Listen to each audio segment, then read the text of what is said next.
Yo, what up? JTK here, Jimmy the Kid. So thankful to have each and every one of you. Um, this is my channel, Fishing for Fragrance, and today I've got a few categories. The main one I want to go over is fragrances that I have been wearing throughout the summer. The ones that I've reached for when I'm not thinking, when I'm not creating content, just being myself. And my instinct is to go for this and this fragrance. So I want to go over that real quick. And there's a couple other categories like date night fragrances. But you know what? First I want to get through these fragrances that I've been reaching for the summer of 2026. So let's get right to that. JTK, here we go. Right. The first one is from the house of Rasasi, one of my favorite Middle Eastern houses. I don't consider them a clone house. They've been around for a long time. The name of the fragrance is Hawass Ice. And this guy right here, last summer, I wore this more than any fragrance last summer. I made myself spend time with it, and I started, just like I do with a lot of fragrances, I started to really enjoy it and the perks, because this is a really strong fragrance. Not just strong, but versatile. Not just versatile, but last forever. It's a 10 plus hour, I'd say 12 plus. I sprayed this on my buddy's hoodie, and he said 3 days later it was just pumping off the hoodie, and I believe it. Rasasi Hawass Ice. It's all about this beautiful plum note. It's very much has that Hawass DNA or Invictus. I know Hawass came first, but it's got that Invictus aquatic thing going on, bubblegum sweetness, but there's also a beautiful plum accord in this, or not just chord, a plum note, and it's beautiful. And ice accords gives it that cooling sensation. But I gotta tell you, it smells really, really good. It lasts a really long time. It's just hard not to wear in the summer because of what it offers. And I've always been a fan, to be honest, because this fragrance does a lot for a very good price. Rasasi Hawass Ice. Don't sleep on it, which for the most part I don't think people have. I think it's always been pretty well received. Coming up next, it's going to be a 2 for 1 because they both kind of sort of do the same thing, but I'm going to explain that. We got Versace Dylan Blue, first fragrance I ever bought at retail since I started collecting or whatever. And then we got Boucheron Singulier, surely it's singular. They both smell like Dior Sauvage. This smells like Sauvage and Bleu de Chanel. This smells like Sauvage, and this is a little bit more unique. The ambroxan, it's got like, the interesting thing about Dylan Blue is I go off and on with it. Like, there's times where I really, really love it, and there's other times I'm like, ah. And so for me, that actually makes it more valuable, because that is something that consistently happens. I'm like, every once in a while I'm like, I'm not really feeling it. I don't know what it is. And then other times I'm like, dude, oh man. But I put these two in one because it's kind of the same kind of sort of DNA. They don't, I mean, people can argue all they want. They're not the same fragrance, that's not what I'm saying, but in this case, for this video,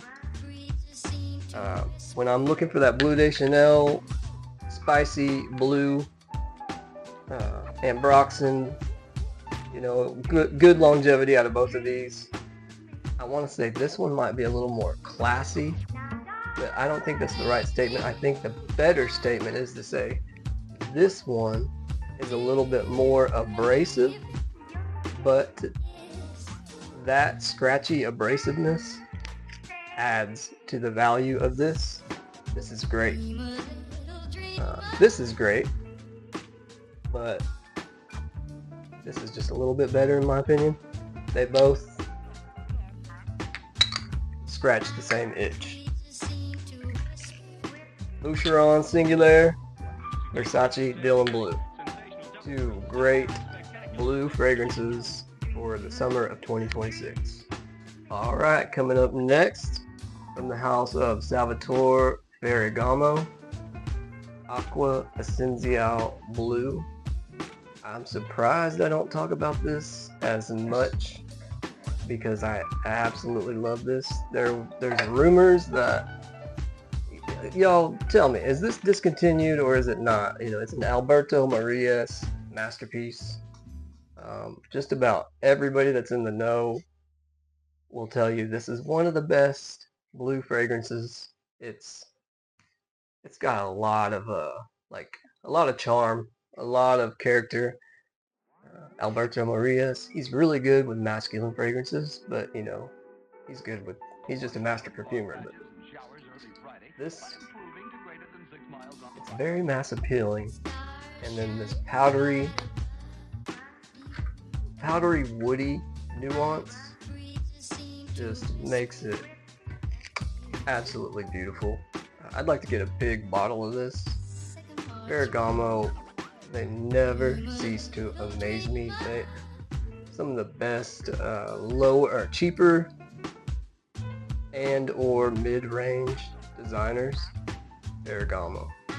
You're getting quality ingredients, quality perfumery, mass appealing fragrances, sometimes polarizing, but it's gonna be a large group loves it and a large group hates it.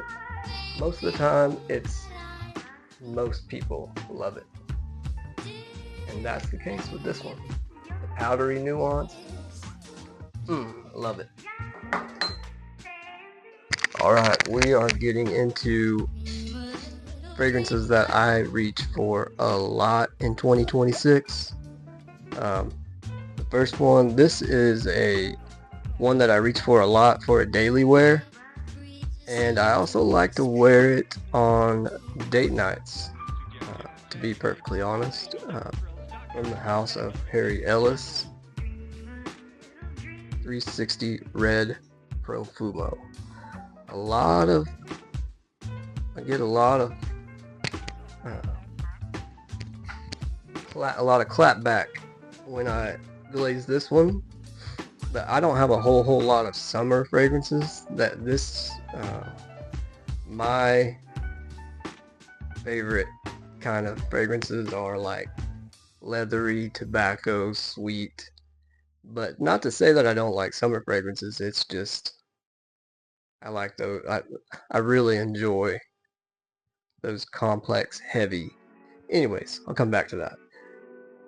Perry Ellis 360 Red Profumo. Man, I can't stop. I love wearing it every day. I reach for it like once a week. Even if I don't like have it pre-planned to wear, I'll reach for it and smell it, because for me it does achieve a very close similarity to Armani Acqua di Gio Profumo. I get a lot of hate for that, but I think it comes pretty dang close. It pumps off my skin. I've had a lot of people tell me that they're not getting longevity off this. It's not nuclear by any means, but it really has good longevity. I think this is an EDP. Yep, sure is. EDP. My wife likes it. She doesn't love it, but she likes it.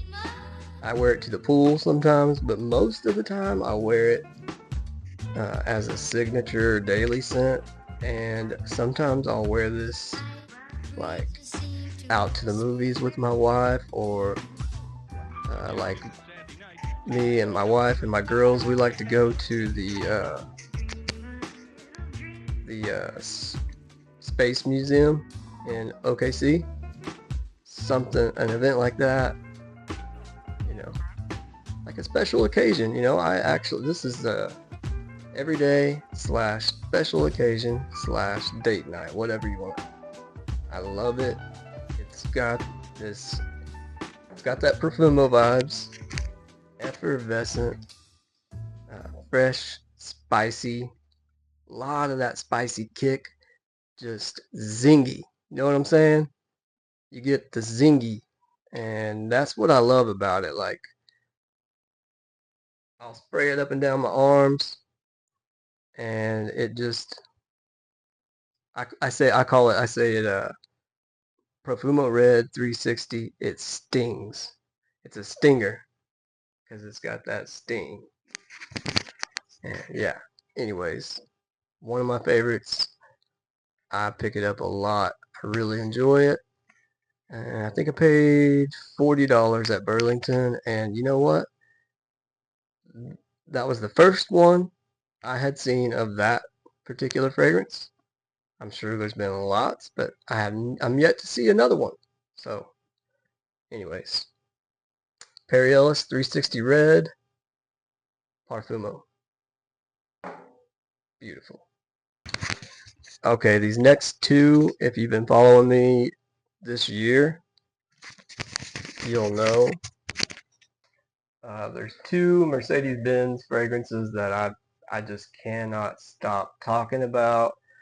I feel it's unjustified that so little people talk about these fragrances. From the same Mercedes-Benz Man line, we have Man Intense and Man Fresh.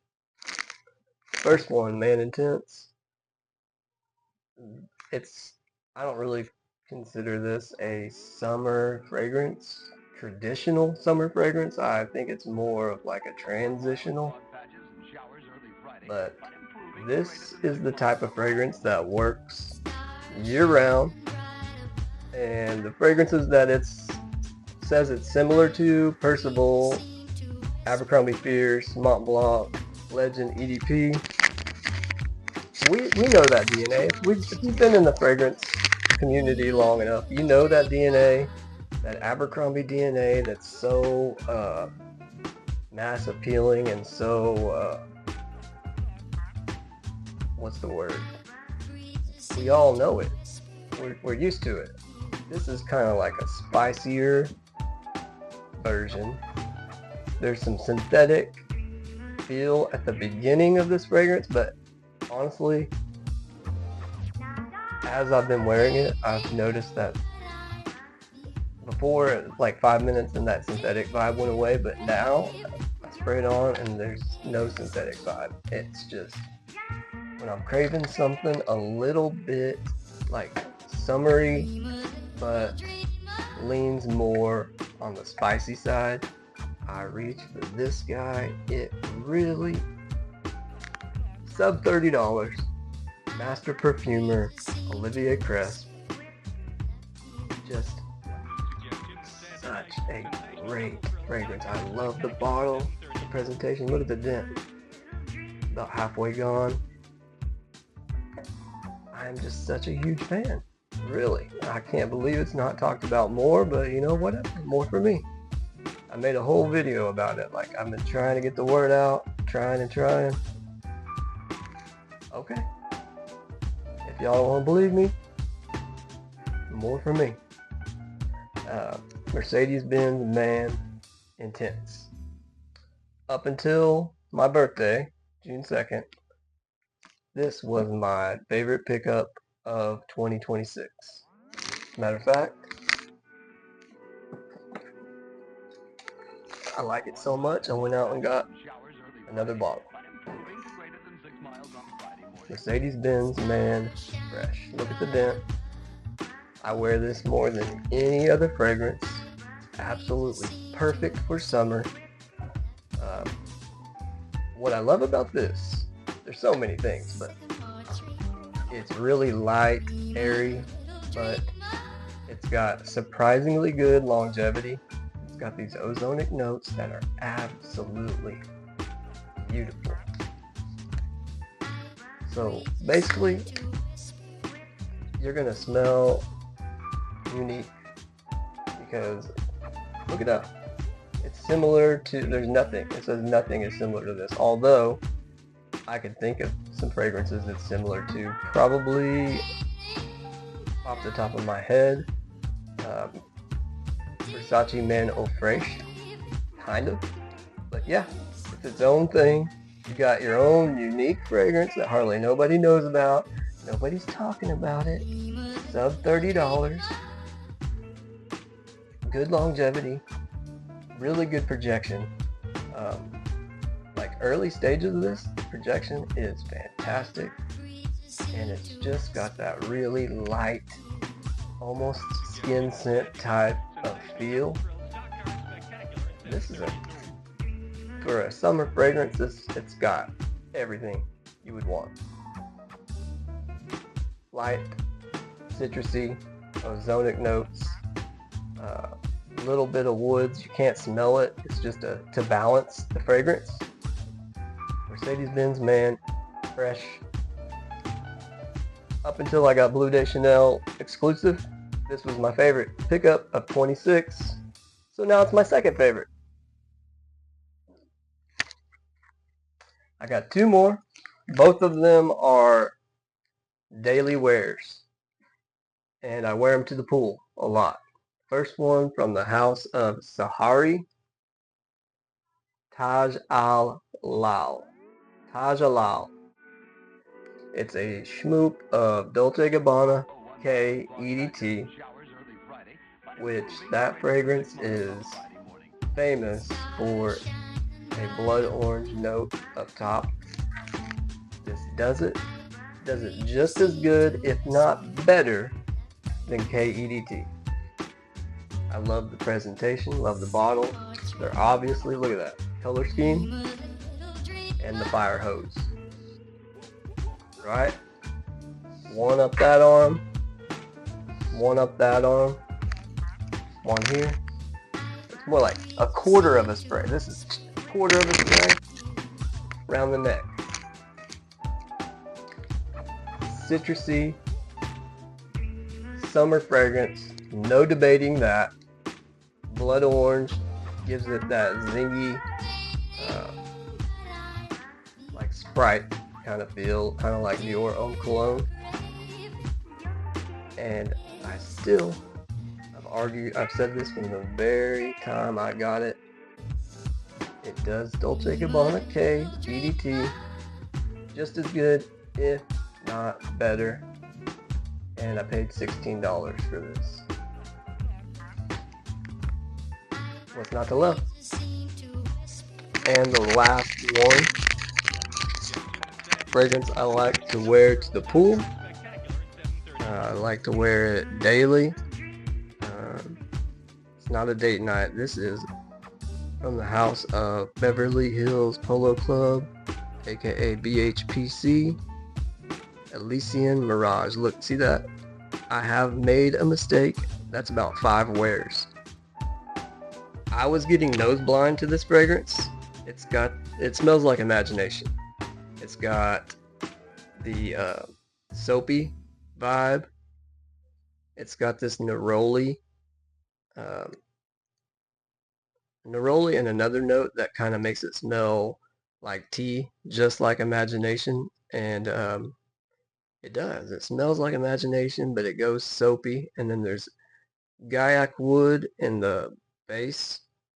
And so on the very last transition, they counteract, and it just turns into a beautiful soapy, little bit powdery, little bit of tea, mint. That's what it is. Neroli and mint make the tea. And man, when I first got it, I was so happy to have a schmoop of imagination that I would take this to the pool and just I would make a base of BHPC schmoop of imagination. But now that I've learned how to wear it more, because it's an eau de parfum, it's an EDP, and it lasts about 5 hours. You don't really have to overspray. So now I just I like to wear it to the pool, but I don't overdo it. I'll take it with me, and if I get in the pool, and when I get out and dry off, I'll just kind of hit the neck a couple times. $15. And yeah, BHPC, man. And it does. It do. It smell like Louis Vuitton imagination. So hard for me not to wear this, because that's my favorite Louis Vuitton fragrance. And if I could have any summer fragrance, that'd be the one. Yep. I love it. I love imagination. I could wear it every single day. Anyways, that is my list of summer of 2026, the ones I reach for. There's some other ones, but I'm going to stop right now. I had some rainy day fragrances. I'll do that on another video. I am JTK, Jimmy the Kid. I love doing this. I do have ADHD. Keep that in mind. If you've been watching me for a while, I'm sure you knew that. But yeah, I'm working on it. People with ADHD, they tend to get started on things and then not finish them. And sometimes they kind of find one thing and they go all in. And well, that's kind of where I'm at. But yeah, I bet there's a lot of content creators out there who have ADHD or symptoms or whatever. But if you like this kind of content, bop, bop, double tap that screen, show your boy some love, and I would feel remiss if I did not mention UFC 250. Oh my gosh, what a card. What all the fights. 7 fights, 7 knockouts. Justin Gaethje, Ilia Topuria. Gaethje's able to survive the second round punishment of left body shots to the liver. He looked like he was out, y'all. If you saw it, he looked like he was out, but that was his defense mechanism to pull guard, get the round, wait the round out. He had to take some punishment, and then from there, he started throwing that jab, throwing those uppercuts, coming at Topuria like in many from different angles with the uppercut and the flying knees and the leg kicks. And then he caught him. When he caught him with that right, I'm not going to lie to y'all, I was standing up in my living room screaming, "Let's go, Justin! Let's go! Let's go!" And man, he got it done. I did not count him out for this fight like I have the prior fights, but I did expect it wasn't going to surprise me if Topuria won. I know those are kind of contradicting statements, but hey, I can't. What a performance by Justin Gaethje, and what an event at the White House. That was dope. Hope you guys saw that. UFC 250, man. If you didn't check that out, one of the best sporting events I've seen in a while. Okay. Show your boy some love. Thank you to all my subscribers. Thank you to each and every one who supports this channel. Um, and anybody else that has ADHD or knows somebody, mucho love and respect, then you probably know what I'm talking about. You know, my mind never stops, but I've had it my whole life, so I'm used to it. It's not a crutch or anything. I just thought it would be a good time to throw it out there. I love you guys. Stay blessed. Smell good. Keep fishing.